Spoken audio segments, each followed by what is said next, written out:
The Nintendo Switch has become a haven for niche rhythm games, some better than others.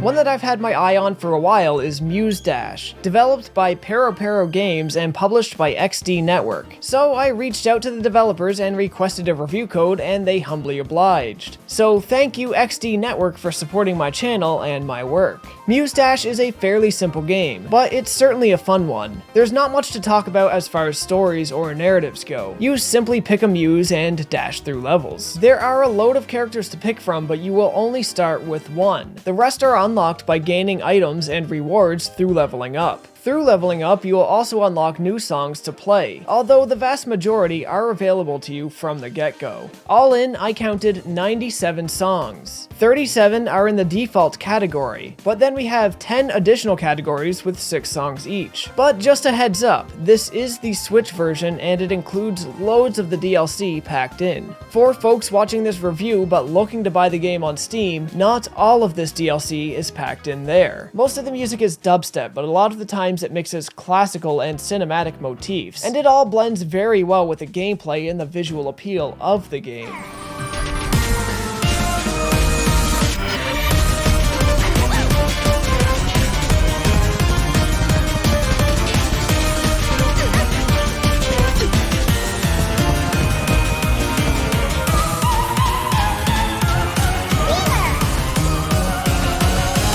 Songs come in 3 difficulties, and each difficulty has special achievements tied to it. But to unlock master difficulty on any song, you must first beat that song on hard mode at a set ranking.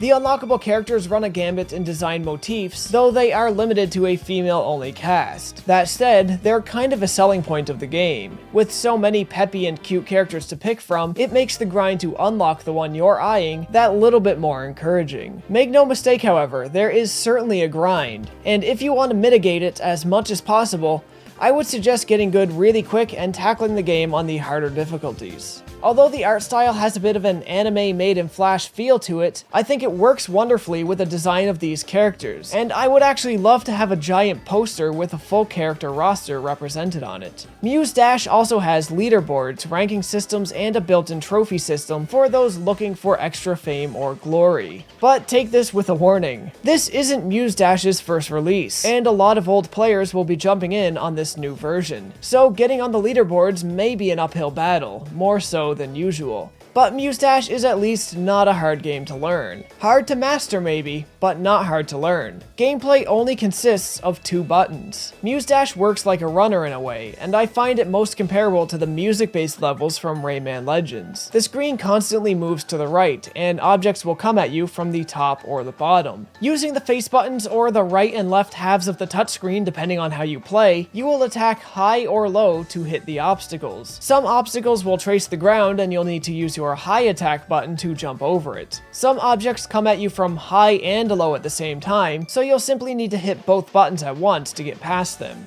Some enemies will rush you and will require quick reflexes to deflect them. Other enemies will require you to defeat them in a button mashing face-off. There are of course long hold notes known as sheets as well, and some items that can be collected like music notes that will charge your fever meter, as well as health restoration items. To my pleasant surprise, this game does contain game over states, something many rhythm games lately have been doing without. Each character, along with having special passive abilities, has different amounts of HP. If you get hit too many times in one stage and your HP drops to 0, that's game over. To help you out even more, you can unlock familiars, which grant you even more passive abilities, such as health regeneration or increased fever time. But they don't have these 2 here to give you an existential crisis, so 0 out of 10.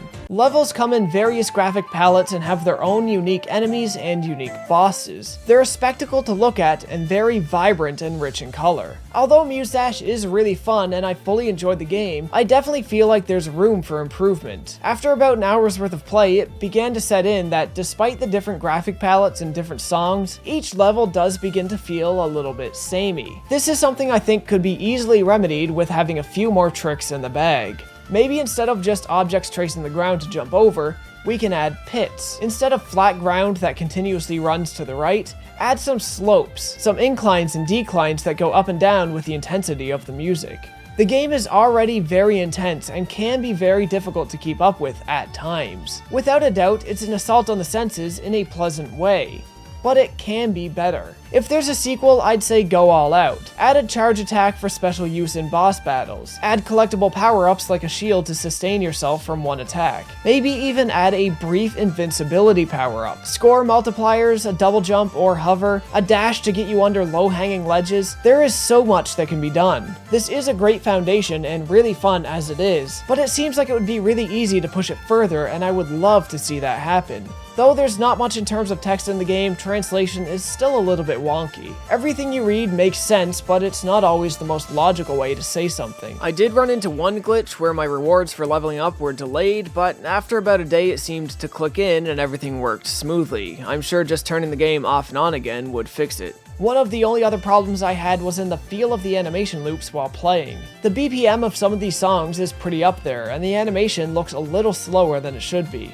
The controls are responsive and good timing is rewarded, but the character animation to me always made it look like I was a little behind even when I wasn't. This can be an issue if you tend to glue your eyes to the player character the whole time, but it is very easy to play around, and honestly, the more you can enter a zen sort of state and just act on impulse, rather than straight understood visual cues, the better you'll get at Muse Dash. I do think the setlist could use more variety, but for having not actually been familiar with any of the tunes going in, I found myself very much enjoying the vast majority of them. Overall, I'm rather impressed with the game, and I think it's a great little pickup at the low cost of admission. There's room for improvement, of course, and ways to massively expand on this already great foundation, but that's where a sequel will come in. A sequel that would hopefully up the ante. And that's all I'm gonna say on Muse Dash, ladies and gentlemen. I guess there wasn't really much in terms of jokes in this video. Not seeing any at all in my script, so... see ya! I'm all out of love. I'm so lost without